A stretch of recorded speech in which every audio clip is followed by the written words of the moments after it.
Hello friends, இன்றைக்கி நாம் பேசிக்கான இலக்கணம் பார்க்கலாம். இப்போது இங்கே பார்த்தீங்கன்னா இலக்கணம், எழுத்து, முதல் எழுத்து இந்த மாதிரி ஒவ்வொன்றோட வகைகளை நான் இதில் கொடுத்துருக்குறேன். இப்போ இதை பற்றி கொஞ்சம் டீட்டெயிலாக பார்க்கலாம். முதல்ல இலக்கணம் வந்து 5 வகைப்படும். அது என்னென்னா எழுத்து, சொல், பொருள், யாப்பு, அணி. இப்படி இலக்கணம் வந்து 5 வகைப்படும். இதில் ஃபஸ்ட்டு வந்து எழுத்து இலக்கணம். எழுத்து வந்து 2 வகைப்படும். அது என்னென்னா முதல் எழுத்து, சார்பெழுத்து. முதல் எழுத்துன்னா நம்ம வந்து சொல்லுக்கு முதலாக நமக்கு உயிர் நாடியாக இருக்கிற எழுத்துக்கள். அது எதெல்லாம்னா உயிர் எழுத்து 12, அ ஆ இ ஈ உ அதில் வர 12 எழுத்துக்களும், அப்புறம் மெய் எழுத்து 18 எழுத்து எதெல்லாம் இக்கு இங்கி சீன்னு வருதில்ல, அந்த 18 எழுத்துக்களும் சேர்ந்து மொத்தம் டோட்டலாக 30 எழுத்துக்களை தான் நம்ம வந்து முதல் எழுத்துக்கள் அப்படின்னு சொல்கிறோம். அதுக்கு அடுத்து பார்த்திங்கன்னா முதல் எழுத்துக்களுக்கு அடுத்து சார்பெழுத்து 10 வகைப்படும். அது உயர்மை, ஆயுதம், உயிரெழப்படை, ஒற்றளப்படை, குற்றியலுகரம், குற்றியலிகரம், ஐகார குறுக்கம், ஔகார குறுக்கம், மகர குறுக்கம், ஆயுத குறுக்கம். இது வந்து சார்பெழுத்துக்கள்னால் முதல் எழுத்துக்களை சார்ந்து வர எழுத்துக்கள் தான் என்னது சார்பெழுத்துக்கள். அப்புறம் வந்துட்டு சொல். ஃபஸ்ட்டு எழுத்து, அப்புறம் சொல் பார்த்திங்கன்னா இது வந்து இலக்கண அடிப்படையில் 4 வகைப்படும். இலக்கண அடிப்படையில் அது என்னெல்லாம்னா பெயர் சொல், வினை சொல், இடை சொல், உரி சொல். சரியா? எக்ஸ்பிளனேஷன் நம்ம லேட்டராக பார்த்துக்கலாம். இது வந்து பெயர் சொல்னால் பெயரை குறிக்கும் சொல், ஒரு தொழிலை குறிக்கும் சொல். இடை சொல்னால் இடையில் வர சொல். ஒன்று வந்து மிகைப்படுத்தி சொல்கிறது வந்து உரி சொல். சரிங்களா? அப்புறம் இதில் பெயர் சொல் எத்தனை வகைப்படும்? பெயர் சொல் வந்து 6 வகைப்படும். அது என்னெல்லாம்னா பொருட்பெயர், இடப்பெயர், சினைப்பெயர், பண்பு பெயர், காலப்பெயர், அப்புறம் வந்து தொழில் பெயர். சரிங்களா? இப்போ வந்து நம்ம பார்த்தது வந்து இலக்கண அடிப்படையில். இனி இது வந்து இலக்கிய அடிப்படையில் எப்படின்னு பார்க்கலாம். இலக்கிய அடிப்படையில் 4 வகைப்படும். இயற் சொல், திரி சொல், வட சொல், திசை சொல். ஓகேவா? இப்போ இதோட எக்ஸ்பிளனேஷன் வேணும்னா சொல்லுங்கள், ஃப்யூச்சர் வீடியோஸில் நான் வந்து எக்ஸ்பிளைன் பண்ணுறேன். அப்புறம் வந்து வினா வந்து 6 வகைப்படும். அறிவினா, அறியா வினா, ஐய வினா, கொழல் வினா, கொடை வினா, ஏவல் வினா. இப்படி வினா வந்து எத்தனை வகைப்படும்னு கேட்டாங்கன்னா 6 வகைப்படும். இப்போ வினா 6 வகைப்படும். விடை வந்து 8 வகைப்படும். என்னெல்லாம்?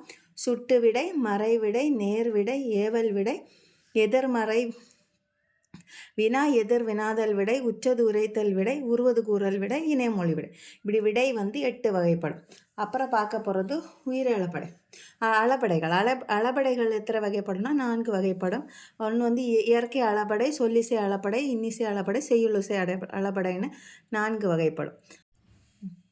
அப்புறம் மோனை வந்துட்டு நம்ம வந்து ஒரு செய்யுள்ள முதல் லெட்ரு வந்து சேமாக வந்துச்சுன்னா அதை மோனைன்னு சொல்லுவோம். இப்போ மோனை வந்து 2 வகைப்படும். அடி மோனை, சீர் மோனை.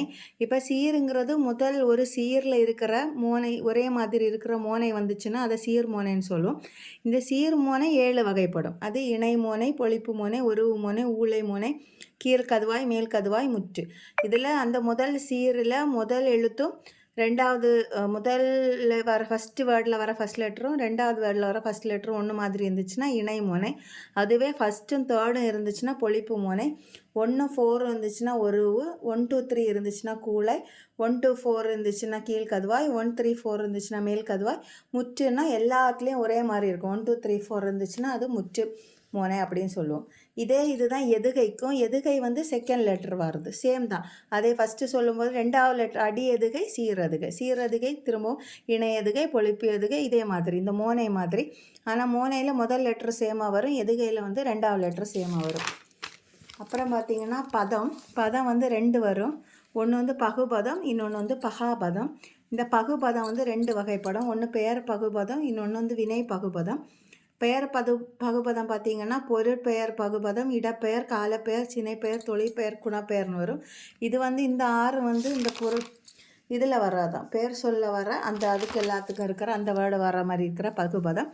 இதே வினை பகுபதம்னா வினை முற்று பகுபதம், வினையால் அணையும் பெயர் பகுபதம். வினை முற்று திரும்ப 2 வகைப்படும். தெரிநிலை வினை முற்று பகுபதம், குறிப்பு வினை முற்று பகுபதம். இதோட எக்ஸ்ப்ளனேஷன் எல்லாம் நான் நெக்ஸ்ட் வீடியோவில் வந்து அப்லோட் பண்ணுறேன். அப்புறம் வந்து பகாபதம்னா என்னது? அதில் வந்து 4 இருக்குது. பெயர் பகாபதம், வினை பகாபதம், இடை பகாபதம், உரி பகாபதம். அப்புறம் இடம் வந்து 3 வகைப்படும். தன்மை, முன்னிலை, படர்க்கை. நம்மளை பற்றி சொல்கிறது தன்னிலை, நமக்கு முன்னாடி இருக்கிறது சொல்கிறது முன்னிலை, மற்றவங்கள பற்றி வெளியில் தூரமாக அப்படி பேசுகிறது வந்து படர்க்கை. அப்புறம் சுட்டெழுத்து, சுட்டெழுத்துக்கள்லாம் மொத்தம் 3 எழுத்துக்களை தான் சுட்டெழுத்துக்கள்னு சொல்லுவோம். ஒன்று வந்து ஆ, இன்னொன்று ஈ, இன்னொன்று வந்து ஊ. ஆனால் ஊ இப்போ நம்ம யூஸ் பண்ணுறதில்ல. இதில் சுட்டெழுத்துக்கள் அகச்சுட்டு வரும், புறச்சுட்டு இருக்குது, அண்மை சுட்டு இருக்குது, சேமை சுட்டு இருக்குது. இல்லை இன்னும் ஒரு டாபிக் இருக்குது, சுட்டு திரிபு அப்படின்னு ஒரு டாப்பிக்கும் இருக்குது. நிலம், நிலம் வந்து 5 வகைப்படும். குறிஞ்சி, முல்லம், மருதம், நெய்தல், பாலை. குறிஞ்சினா மலை, மலை சார்ந்த இடம். முல்லை காடும் காடு. மருதம்னா வயல். நெய்தல்னா கடல். அப்புறம் போலிகள், போலிகளில் முதற்போலி, இடைப்போலி, கடைப்போலி, முற்றுப்போலி, முன்பின் தொக்கப்போலி, மருவு, இப்படி இருக்குது. இந்த டாபிக் எல்லாம் இருக்குது. இது போலிகள் பார்க்கும்போது பார்க்கலாம். அப்புறம் சுவை, சுவை 6: இனிப்பு, புளிப்பு, துவர்ப்பு, ஓர்ப்பு, துவர்ப்பு, கருப்பு, கசப்பு. அப்புறம் வந்து வேற்றுமை, வேற்றுமை வந்து 8 வகைப்படும். முதல் வேற்றுமை, 2ஆம் வேற்றுமை, 3ஆம் வேற்றுமை, 4, 5, 6, 7, 8. இதில் முதல் வேற்றுமைக்கு உருபு இல்லை, கடைசி வேற்றுமைக்கும் உருபு இல்லை. இந்த 8ஆவது வேற்றுமை வந்து நம்ம வெளி வேற்றுமை அப்படின்னு சொல்லுவோம். இது வந்து வேற்றுமை டாபிக் பார்க்கும்போது பார்க்கலாம். இதெல்லாம் இதோட உருபுகள். இதை வச்சு தான் இது எத்தனாவது வேற்றுமை அப்படின்னு நம்ம வந்து கண்டுபிடிக்கலாம். அப்புறம் வந்து வினை சொற்கள், வினை சொற்கள் 2 வகைப்படும். ஒன்று வினை வச்சு, அப்புறம் குறிப்பு வச்சு.